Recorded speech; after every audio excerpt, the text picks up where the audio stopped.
Naniniwala ako na ako'y isang Pilipino, isang lahing nagtagumpay mula sa mga kamay ng abusero, isang lahing naianyo mula sa dugo ng aking mga ninunong walang takot na naglaban para sa kinabukasan, isang kadaki-dakilang lahi ito. Naniniwala ako na sa bawat pagsikat ng araw, ang buhay ko'y handog ng Diyos, kung kaya't isaalay ko ito para sa kaunlaran ng bayan, kung saan ang bawat kilos ko'y nakatuon para sa Diyos at sa lipunan.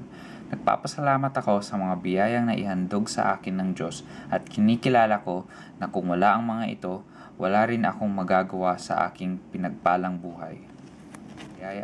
Naniniwala akong hindi mabibilang ang mga biyayang ito at kasama ng mga ito ay ang responsibilidad na gamitin ang mga ito ng maayos at para sa kinabutihan ng lipunan.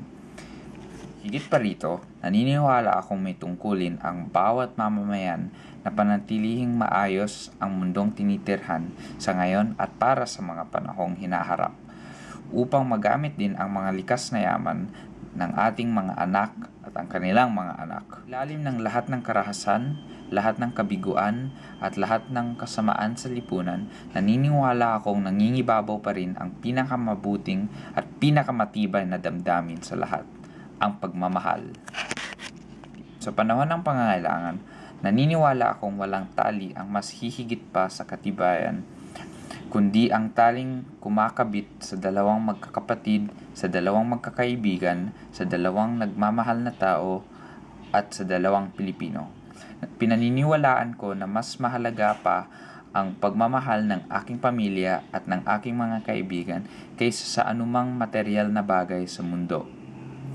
Sa hulihan, naniniwala ko na may tungkulin ang bawat mamamayan ng Pilipinas na tulungan ang kapwa-sambayanan.